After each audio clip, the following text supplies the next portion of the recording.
Hello, my name is Dean Contover, and this is the Current Buzz. Thank you for watching today. Today we have Dr. Jeff Parks. He's the principal of Parker Middle School in Chelmsford, Massachusetts, but he's also the new rugby coach of the Chelmsford High School team. And there are so many kids that have gone out for the team, right? I mean, there's how many have? Right.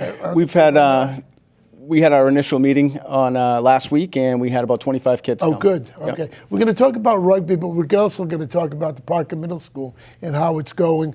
How many students do you have in the Parker Middle School here? We have 715. Wow, 715. Yep, 715 students. That's kind of high, isn't it? It is. So I've been here. This is my 13th year here at Parker, and as principal, or I was assistant principal for 5. Yep, and now in my 8th year as principal. Okay, 8th year. And our population has fluctuated, but this year we started out with 701 students, and now here we are up to 715. Wow. Yeah. Where did you get the influx from? I mean, 14. It seems like last year, this year, we continue to have students joining us throughout the course of the school year.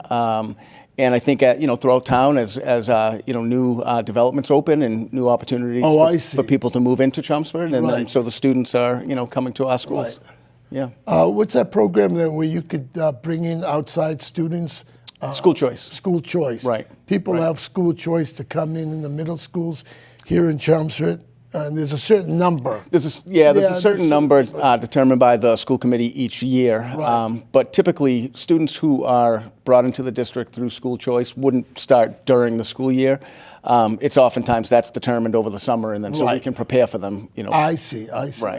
Do they come in the middle school, or do they start in the ninth grade? We do have some students. Oh, you do? We have. So once some, they're in all the way till the 12th grade. That's right. Yep. Exactly. Okay. Yes. And if I remember correctly, level 2 school, and you're striving for a level 1 school. Always. Yeah. Yep. Always. Yeah. We're always striving to reach level 1 based on the state assessments. Right. Now we're going to talk about rugby. Awesome. You were a coach in college rugby. What teams did you coach? So I initially was introduced to rugby as when I was a freshman at Bridgewater State College a long time ago. Right. I fell in love with the sport, and I had played all through college, and then was involved with a local men's club for a while. Right. I also started my coaching career in '98 at Harvard University as an assistant coach, where I was for 4 years. Wow. And then I left Harvard in '02 and was the head coach at Bentley for 4 years as well. How'd you do in Bentley? Excellent. We actually, as a matter of fact, we won a national championship, a Division III national championship while I was head coach there in my last year. So. All right. So how did this evolve in regards to rugby at Chelmsford High School, which is starting? The first game is in April 2019? April 2nd, 2019. Okay. Yep, we'll have our home opener, the first rugby game in the history of Chelmsford High School. Right. Very excited to be a part of it. Right. As far as the evolution and how it ended up here, I did a Learn to Play clinic last spring for the students at the high school with the support of the athletic director, Dan Hart. Right. And we did a Learn to Play clinic, and we had 20 or so students that came out, and it was really just a 2-week camp, basically, to introduce the game, explain the rules, let kids run around, and it really was a big hit. And so a group of those students really kind of fell in love with it, and were the pioneers to say, let's how do we make this a reality at the high school so we can have this as a sport. Does this come under the MIAA, which controls high school sports in Massachusetts? It does. It does. They have rules and regulations. Oh yeah, absolutely. Okay. So rugby now in Chelmsford is recognized as a varsity sport for the first time. Okay. MIAA picked up rugby, recognized it as a varsity sport in 2017. Well, that's recent. Yeah. Yeah, exactly. So there are a lot of teams who have been existing for a long time playing in a different league. MIRO, Massachusetts Youth Rugby Organization, has a very competitive league that has been functioning for a long time. So as a matter of fact, I went to Bridgewater State, and I was playing with students who played in high school as well. So, 20 years ago, there were high school teams that existed. Yeah. So, but I do think you're seeing it really kind of growing. And now with the MIA support, I think we'll continue to see that. Well, trend. what would be your schedule? What teams in the local or Merrimack Valley have started rugby teams? Or planning to start rugby teams? Right. So as of right now, Andover has a team. We will not be playing them this year. So our league, there's 2 divisions in MIA right now. Okay. And we'll be in Division 2, which is for the newer developing Right. teams. And we'll be playing against Blue Hills Tech, which is in Canton, Cambridge Ridge and Latin, Catholic Memorial, Malden Catholic, Algonquin Regional, and Brookline. Those will be the teams that will make up our competition. So we'll do a little bit of traveling, but we'll be hosting some games as well. Right. Let me ask you this question. Is there scholarships for rugby? I mean, I don't know if there are scholarships. Do you know of any? Through the NCAA, there is. Oh, there is. And at some of your larger universities. Yeah. You know, Ivy Leagues? Oh, absolutely. Yeah, because you coach at Harvard. Right. Yeah. Right. And which was, just a wonderful experience to be able to play. I mean, I felt so kind of out of my element with the skill level that a lot of those kids were bringing, because you have international students, and they're, a lot of them grew up playing. It's like our little league here, Right. Little league baseball is what rugby is to a lot of the students who were coming. There was something on television. When was it? 6 Nations were playing Yep. each other. That's right. Last week or last couple of weeks. Yeah, that's an annual tournament. So, okay. so every year the 6 Nations tournament runs, but every 4 years is the World Cup, similar to soccer, Okay. and that will actually be happening at the end of the summer in fall of 2019. So that's Do we know where? Japan. It's hosted in Japan. Oh, Yeah, it's an amazing, absolutely amazing tournament. So the U.S. team, the U.S. Eagles, will be competing along with The Eagles. with countries from all over the world. It's very exciting. So this is what a rugby ball looks like? Yep, that's a rugby ball. This is a rugby ball. This Yeah. is the logo, and this is the Gilbert is one of the Gilbert. premier brands, the more kind recognizable of big. I mean, brands. It's kind of awkward. I mean, this is really the first time I've held a rugby Yeah. ball. It's kind of awkward. It's And almost this is like when you're a- supposed to hold it, right? Yep. So You players can will run, and in rugby, all passes have to go backward. Right. So you'll see a lot of players will hold the ball, and if they're running, they'll hold the ball ready to pass either to I their left see. or to their right. Right. Yeah. Okay. And so again, because you can only pass backward, there's no blocking either. So it's very different than watching a football game where you're going to run behind somebody. It's really you against the person trying to make the tackle. Okay. Yeah. And a tackle, you could only tackle somebody below the neck or below the shoulders? Between the shoulders and knees. Between the shoulders and the Yeah, knees. and it all has to be like a wrap style tackle. Again, Do you have to drive him back, or you just stop him? Is it what's... the goal is to take the player to the ground. Okay. So you'll see, depending on the angle that the tackler might take on the runner, would really dictate which direction they're going to go. I see. I know it's a confusing game. It's like cricket to me. I mean, it's all new. So, new. so we're gonna. How many guys on the team, or at least on the high school team? Is it the same as? As in the college or- and pros, it is. And so one of the things in kind of teaching and explaining rugby, what I try to get people to do is say, don't try to match it up to the sports you're familiar with. So if we say, okay, well, in football, this would be this position, then that's where the confusion comes in. Right. So if you just kind of think about it differently, it's 15 on 15. Okay. Players are divided into 8 forwards and 7 backs. All right. However, every player on the field is responsible for, or can run, pass, kick, tackle. They do a little bit of everything. So it's not as though only one player is going to throw, these guys are going to tackle. That's where it becomes very different. Right. You're allowed 8 substitutions throughout the course of a game. So a lot of teams will carry, 23 or 24 players. And the way it works in rugby is once a player comes out, they can't go back in. That's how it works at the college and professional level. Oh, okay, high school level. Our Because of league- the players and teams and. Yeah, and so really the goal, our overall goal is, obviously to introduce the game in a safe and fun way, Right. but it's all about growing the game of rugby. Right. And so we want to make sure that we're getting as many players the opportunity to get into the game at the high level as we can. So working with the other coaches in the state, we're going to, in our division, we're going to allow players to return to a game, I see. a certain That number. makes We'll kind of sense. predetermine it. Yeah. Yeah, it makes it's really sense about growing because- the Yeah, game. exactly. So you have 15, and there's 8. How many minutes in the game? So we'll be playing 30-minute halves. So it's a 30-minute running time, a 5-minute halftime, and then That's another all? 30-minute. That's 5 it. minutes? Yeah. Wow. And then another 30-minute half. And it's again it's all running time. And any time for like an injury evaluation or when is all of that time is added to the end of the game, similar to what we see in soccer. All right. So, what does open play mean? I mean, so open play would be described as like the general flow of the game when a player is advancing the ball, when somebody's running, laterally. passing. Yeah. So those things would be considered open play. Okay.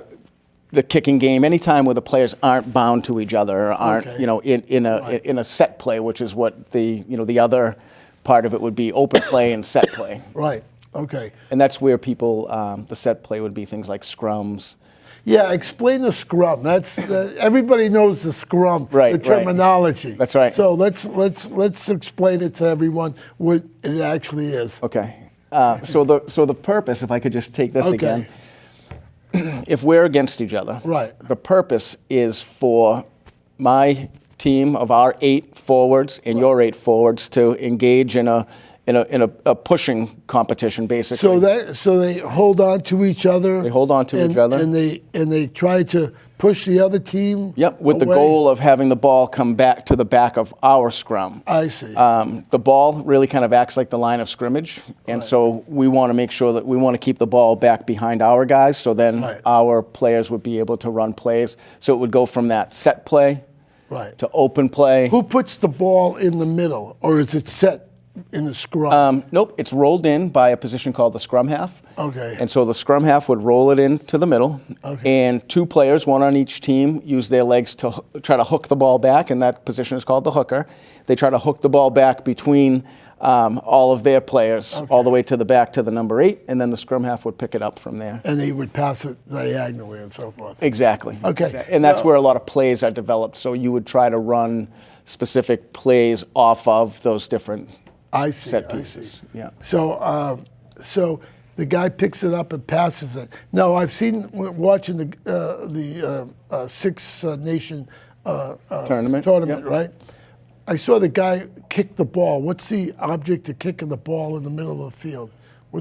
So the ball could be kicked for a few different reasons. Okay. You can kick during open play to gain like a tactical advantage. I'm to basically picking up on that now. Open play is where no one has the ball and somebody. Well, they're has not the ball. bound into They're each not other. bound to each other. Okay. So in order to kick it to an open area and try to let your players chase it down. Okay. The ball can be kicked on like a penalty, for example. The ball can be kicked out of bounds, and then your team would get the ball wherever it goes out, and so then you would do. So you could advance the ball, kick it out of bounds. Hopefully, it bounces out of bounds. I guess it bounces, right? That's right. Yeah. And it bounces out of bounds. Your team would toss it in the middle or whatever, hopefully, and they get it. So if the ball goes out of bounds and your team gets the throw in, that I'll let you. yeah, that's okay. Yeah. But that set play is called a line out. Okay. And that's where, if you've watched the Six Nations, where you see they'll pick a guy up, right? Yeah. And so it's basically the ball's thrown in overhead, Just like similar to soccer. Yeah. You can hoist a player up, so it goes from like a soccer type throw in to almost like a jump ball, and so you'll have 2 players go up for it. Right. There's some nuances as far as like. Does he have to catch it? Or can he bat it? They can bat it. Okay. Yeah, sure. And so a lot of times teams will do that if they're skilled enough to do that, so it comes out a little bit faster. I see. And then one other way that players will kick is for points. So during open play, you can kick what's called a drop goal or a drop kick, so you can see where the ball has to hit the ground and be kicked at the same time. Like American football. Yep. Yeah, drop. Right, like Doug Flutie did years ago, right? Yeah. Got Very 2 points. Yeah, very skilled move. So Yeah. you can do that in rugby for 3 points. Okay. And also after a try, which is the equivalent of a touchdown, after a try. How many points do you get for a try? 5 points 5 for a points, try. okay. Yeah. And then 2 points for the conversion. So the conversion basically, it's an angle shot at the uprights. That's right. It could be an angle shot. It's very difficult. Very difficult. So You have to be pretty skilled. the difference, right? And so the difference is, and you'll notice in the games when players score a try, The play ends when the player touches the ball to the ground. So you'll see a lot of players for style, they slide in or they might dive in, right? I was wondering why they slide in. Yeah, It's style. Yeah. And so wherever the ball is placed on the ground is the angle the kicker has to kick from. I see. So you'll notice if a player has a breakaway, they'll oftentimes try to go right underneath the post to give their kicker a nice layup, right? I get it. But if they happen to go in on the sideline, and you'll see players, they can go back as far as they need to. Okay. But that's the angle they kick from. So it's extremely difficult to get the from conversion. what I understood, they were talking about it in the Six Nation match about how this guy was a good kicker and he could kick the angle. And you can just, I mean, you see how the ball just curves. It's just, it's amazing to watch these athletes. So, I mean, this is played on grass, right? So where are you going to play it in Chelmsford High School? It's played... It's played on grass or on turf. So actually, our practice field is going to be what they call the plateau. It's the field that you pass up. It's high up on your right-hand side as you're driving in toward the gymnasium at Chelmsford High School. Yeah. And our home games, we're going to play in Simonian Stadium. Oh, you are? Okay, good. Is it going to be free, or is it going to be You know what? I think that's a good question for the athletic department. I'm not sure. I'm not sure how it's going to be. I think initially it should be free, at least the first year. To grow the game. We want to get people in and to see it and, and get excited about it. So the tackles are, you have to tackle a person. What's a ruck? A ruck happens when a player is tackled. Okay. And so basically what you'll see is, there's open play, and a player is tackled and brought to the ground. And once they're brought to the ground, they have to let the ball go. I see. So a player can either come in and pick it up from his own side, his or her own side, or they form what's called a ruck. And basically it's like a kind of like a scrum. Similar to a scrum. Okay, got it. See, that's where I got confused. You're setting up a wall in order to slow it down to allow your backs to run a play. We have something on the screen that we're going to keep up there for a while, right? Okay. It has different players who is what. If you can look at the screen, you probably know what it is. Sure. Number one is a loose head prop, right? That's right. Whatever he does. Number two is the hooker. Right. Number three is the tight head prop. Yep. What the hell do they do? So sorry. No, that's okay. So the image you see on the screen would have the same exact image opposite, right? And so the reason why the loose head is called, so the two props are basically there to support the hooker in the middle. So that player can be light on his feet and dig the ball backward. All right. So it's called the loose head because that player would have his left ear would not have a player on the other side. So if you think about how 3 and 3 would go together, right. And then the tight head would be that because he would have the other prop's head on his right side. So his head he has somebody on both sides, whereas the loose head does not. I see. Then you have the lock second row, number 4, number 5 is second row. Yeah, and so the locks, so the second rowers will, they're basically the engine of the scrum. So those are typically taller guys who can really extend their legs and push forward. Oh, I see. And then number 6 is the blind side flanker, open side, number 7, open side flanker. Yep. And then number 8. What's very creative, 8? right? I know. So those 3 positions are typically skilled athletes who can tackle, who can run well with the ball.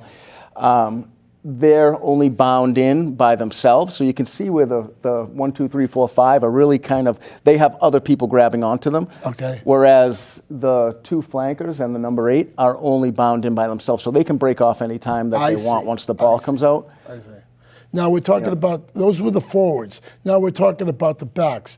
Number 9 is the scrum half. Number 10 is the fly half. Yeah. Number 11 is the left wing, right? He's up there on the left side of that picture. That's right. Inside center, outside center. Number 14 is the right wing, and number 15 is the fullback. It's the fullback. So the What's scrum the fullback do? The fullback does a little bit of everything. So they're responsible for, they have to be fast, they should be able to kick well. They're basically your last line of defense before something happens.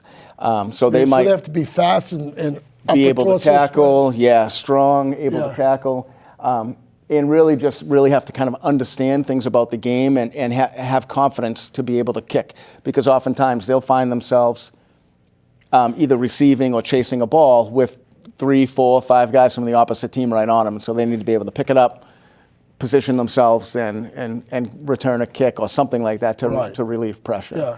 That's why I put this up, because I mean it's a new language to me. So Sure, no, that's okay.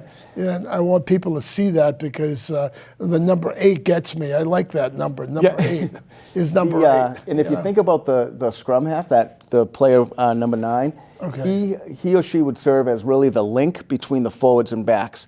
So the scrum half is the person you would see goes to the back of the scrum and passes the ball out. When there's a ruck, they'd be the last one in to get the ball to go. I see. Okay. If they tip off a line out, it's tipping to the scrum half. So that player is the one who really kind of serves as the link between the forwards and backs. I see.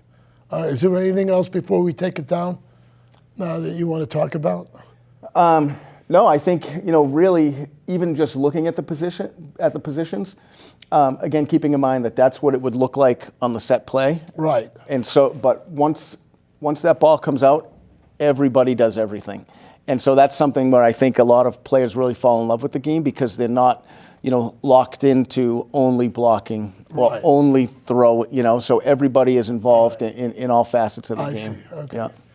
This is the helmet. What is it? Scrum cap. Yep. Scrum cap. Should I put it on? Absolutely. All right.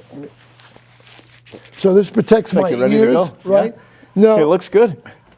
How do you like that? It looks good on you. Yeah, maybe I should start playing.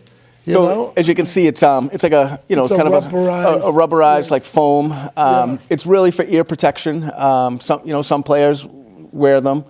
Other players. So the important thing is to protect your ears, right? That's right. So do you? I saw again the Six Nation. I saw people had tape on their ears. That's right. Yep. Very What's that, common. so they wouldn't get cauliflower ears? It's part to protect from that. And I'm sorry for the mothers out there watching this show. But that is part of it. And with the scrums, there's a lot of friction that happens and things like that. So it's just a measure in player safety. Yeah. Okay. Now this is the ball again. In case some people are just coming in, this is the rugby ball that Chelmsford High School will be using. That's right. And it's basically they have a new team coming on board, Rugby 101, I guess. That's right. Yeah, first year. Yeah, absolutely. First year. Good. Yeah. And what time is the game? What day is it? So our home opener will be April 2nd, 2019 at 5 p.m. in Simonian Stadium at Chelmsford High School. 2019. So I bring my schematic scheme. Yep, and I will also have a player's guide. It's something that I've developed, and I used to give to parents when I was coaching at the college level. And we'll give out to all spectators who come to watch the game to just help them enjoy it a little bit more and have a better understanding of what it is they're watching. I hope you go to this game. I think it's very important. It's the inaugural game, basically. That's right. Yeah. Maybe they can get your signature on the paperwork or something like that. Yeah. It's not April 1st, it's April 2nd. If it was April 1st, it would be April Fool's Day. And we're not fooling you. This is a new team, Rugby 101 in Chelmsford High School. And how many, you said earlier, how many kids you have? We had 25 that came to the meeting, and I do know that there are other students who weren't able to make the meeting. They reached out. I also am confident that once tryouts are happening for other sports, if kids decide either they don't make the team they were vying for, or what happens if a woman comes up and a girl comes up and says she wants to play? Yeah. Okay. Come on and play. We did have a couple of girls who came to the clinic last year, and they did a great job, and they're in the same kind of boat as everybody else. So we welcome anyone from the high school who wants to come out and compete. Yeah, that's good. I'm glad to hear that. What I'm trying to think of is who would you be playing the first game? Do you know? We're hosting Blue Hills. Oh, Blue Hills. Yeah, Blue Hills Regional. So their team has been around for, I'm going to just say, about 5 years. Oh, wow. Okay. Interestingly, last year there was a little segment on Boston 25 News about Blue Hills, where they highlight, they talk to the coaches, they talk to the players as they're, kind of growing their program. So I thought